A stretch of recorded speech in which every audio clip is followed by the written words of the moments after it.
bien compris qu'il a dit aux frères et aux sœurs qui sont en Nairobi que vous étiez en faux et que vous faisiez le désordre. Soit, vous avez fait intervenir le problème qui s'est passé à Paris. Quelle a été donc l'issue du problème qui s'est passé à Paris? Qu'est-ce que c'est la conclusion de ce problème à Paris? Pour que nous puissions avancer. C'est là que je veux en venir. C'est-à-dire que c'est au cours de cette réunion avec le problème de Paris que tout va se déclencher. D'accord. Déclencher. Voilà. Oui.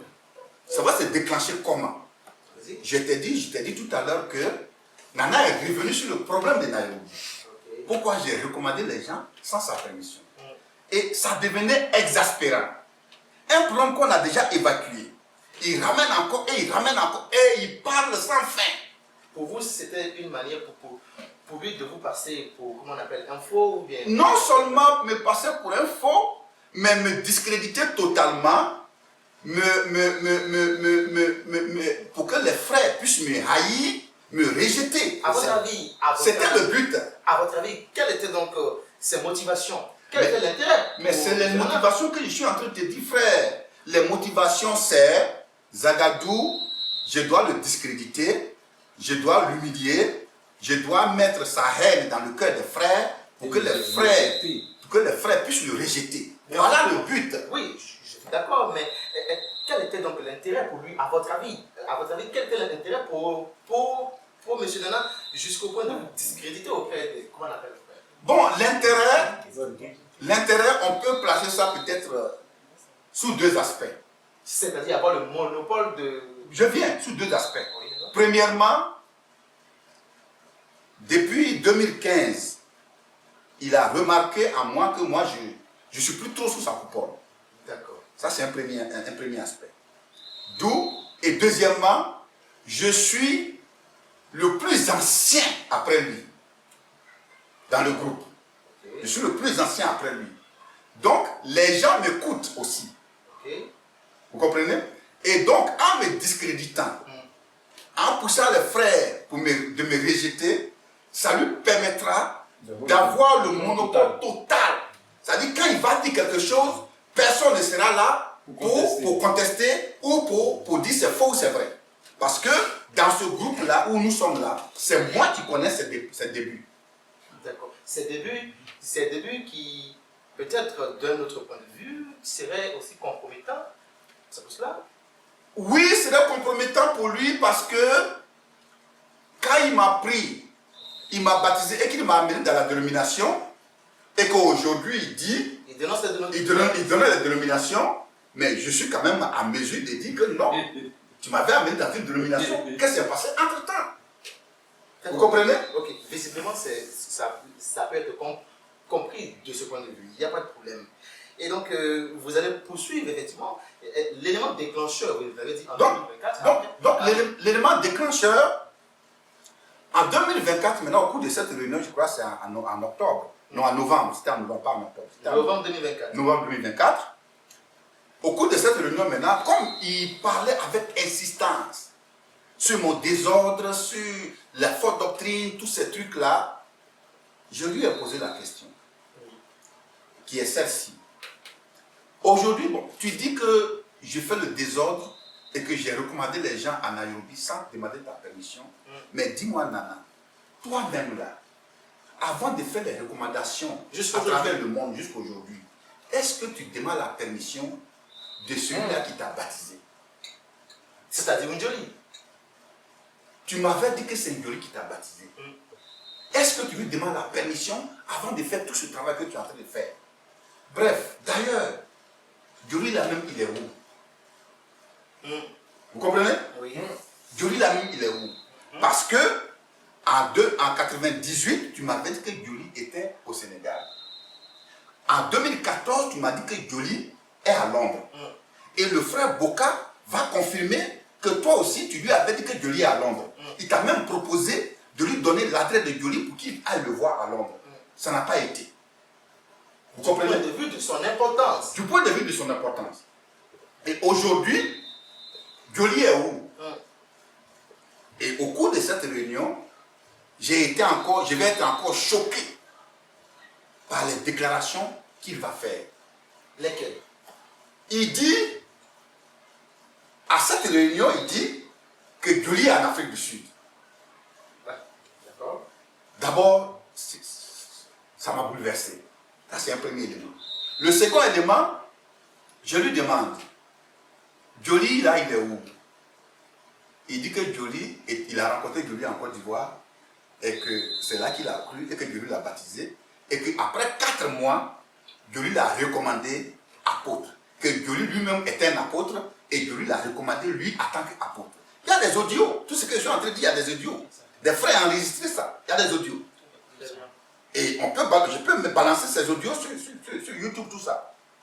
Et que quand Joly l'a recommandé, le lendemain, d'abord Joly a dit que lui il va partir. Et il les a appelés pour les recommander. Et que lui, Nana, il n'était même pas prêt, il n'était même pas dans le groupe de ceux qui devaient être recommandés. C'est pendant la recommandation que Joly se lève, excusez-moi, que Joly se lève et Joly dit, vous voyez ce jeune homme-là, ce jeune homme que vous voyez là, c'est un apôtre. C'est le fruit demeuré. Et c'est là que les gens étaient surpris et Joly l'a recommandé, apôtre. Et après le départ de Joly, vous comprenez?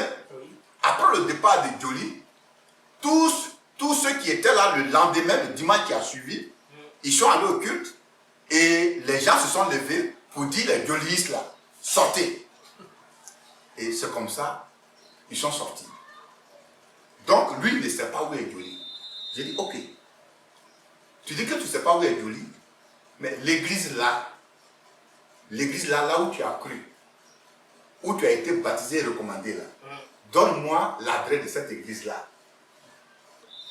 Il dit tantôt au deux plateaux, tantôt au vallon, il dit qu'il ne sait pas. Bien. Les gens avec lesquels tu as été recommandé là, même s'ils sont retournés dans la fausseté là, donne-moi au moins l'adresse de 2 ou 3 personnes. Il dit que lui ne sait pas, il n'a pas leur adresse. C'est là vraiment, j'ai compris qu'effectivement il y avait un problème. Après 26 années. 27 ans. Vous l'avez dit en 2024. Nous sommes toujours en 2024, ça fait 27 ans. Cette année, ça fait 28 ans. Ah, d'accord. Nous sommes en 2025, non? Oui. Dans 2 ans, ça va faire 30 ans. Okay. Donc, ça fait 28 ans cette année. L'année passée, c'était 27 ans. Alors, c'est là que je lui dis maintenant, mon frère, tout ce que tu es en train de dire maintenant, là, ça sème vraiment un grand trouble, un grand doute dans mon esprit. Oui, c'est cela. Pourquoi? Tu m'avais dit que Joly était au Sénégal. Et nous, et toute l'église, les gens se sont mobilisés. Et ils ont envoyé Eric, le Togolais Eric au Sénégal en mission. Si Joly était là-bas, pourquoi quand Eric est allé au Sénégal, tu ne les as pas mis en contact avec Joly? Premier point. Deuxième point, tu m'as dit en 2014 que Joly est à Londres. Si Joly est à Londres, la soeur Regina, le frère Wema Axon, ils sont à Londres. Pourquoi tu ne veux pas les mettre en contact quand tu donnes les enseignements là? C'est Regina qui est comme ta secrétaire au niveau de l'Europe qui distribue. Pourquoi tu ne veux pas les mettre en contact avec Joly? D'accord, merci beaucoup. Pourquoi il ne peut pas les mettre en contact avec Joly? Nous allons y revenir. Très bien. Et donc, vous dites que lors de la conférence, vous avez déclaré que du point de vue de ce que tu as enseigné, du point de vue de tout ce que tu me reproches aujourd'hui, parce que je n'ai pas pris ta permission et que j'ai organisé l'église, alors que toi-même, depuis lors, Njoli, tu n'as pas pris la permission, alors je doute de mon baptême et je doute de ton baptême. Maintenant, expliquez-nous clairement comment, à l'issue de votre discours, qu'est-ce qui s'est passé? Comment a-t-il réagi? Ok. Donc, voilà, au cours de cette réunion, à l'issue de mon discours, qui a mis en doute son baptême et mon baptême par ricochet, un frère qu'on appelle Jonas m'a posé certaines questions. J'ai dit que je doute du baptême de Nana, ça c'est très clair. Il allait jusqu'à me demander, mais est-ce que tu crois que Nana est un homme de Dieu? Il lui a dit, mais jusqu'à preuve du contraire, tant qu'il ne me convainc pas et ne me donne pas les preuves de ce que les questions que je lui pose, je ne crois pas qu'il est un homme de Dieu. Voilà un peu ma conclusion en fait. Voilà. Et à la suite de ça, il a dit, bon voilà, je livre Zagadou à Satan. Vous comprenez? Mais si après que le frère Jonas vous ait posé la question de savoir, est-ce que vous pensez que Nana est un homme de Dieu, tout ça? Vous dites que Nana vous a livré à Satan. Qu'est-ce que cela sous-entend? Livré à Satan. Bon, non, cela sous-entend que ce qu'on dirait communément excommunié.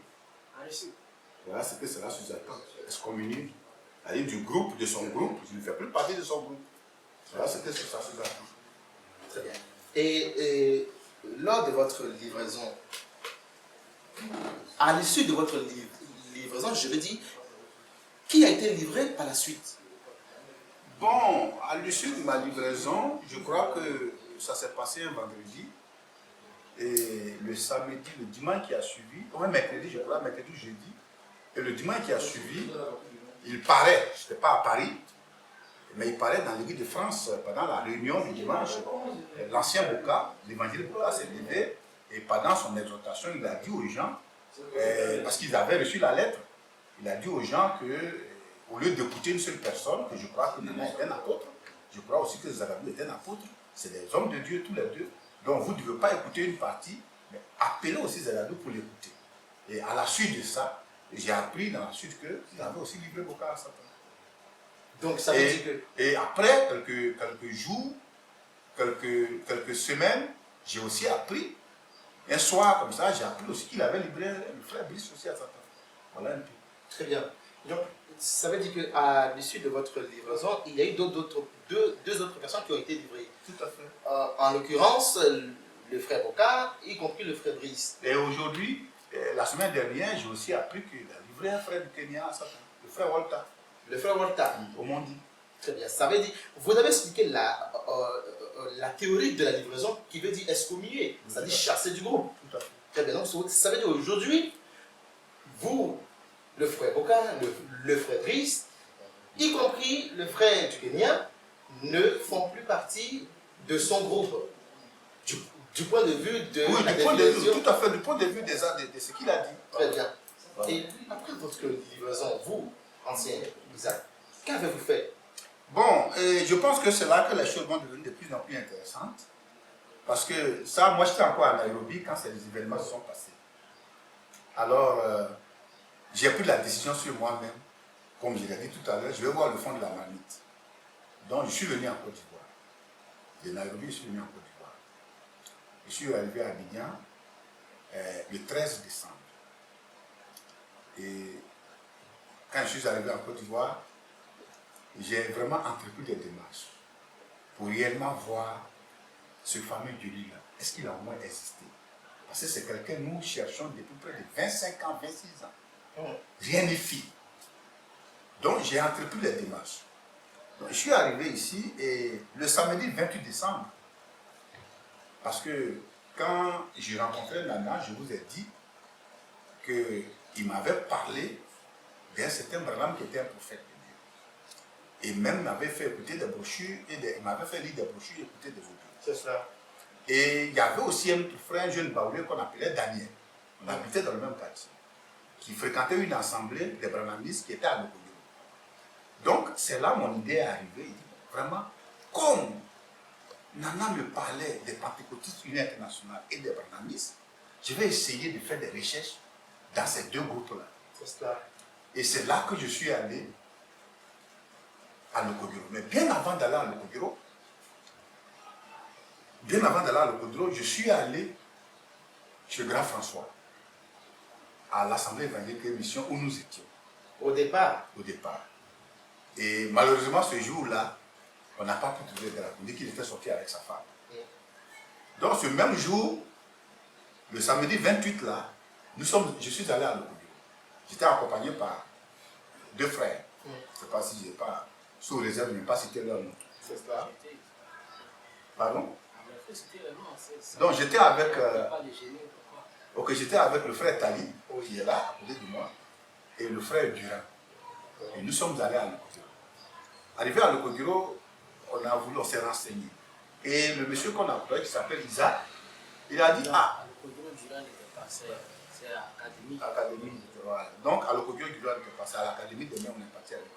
Donc, à l'Okogiro, on a trouvé un certain Isaac qui dit que lui, il est là depuis 1995-96 par là. On lui a demandé, mais est-ce que tu connais, tu as une fois entendu, tu connais un certain Dioli, un Congolais? Il dit, ah, j'ai entendu parler de lui. Mais moi, je ne le connais pas, mais j'ai entendu parler de lui. Et donnez-moi votre numéro, je vais demander au pasteur. Le pasteur, Wassa David. On a laissé les coordonnées et on est revenu. Et bon, après on a appelé, ça n'a rien donné.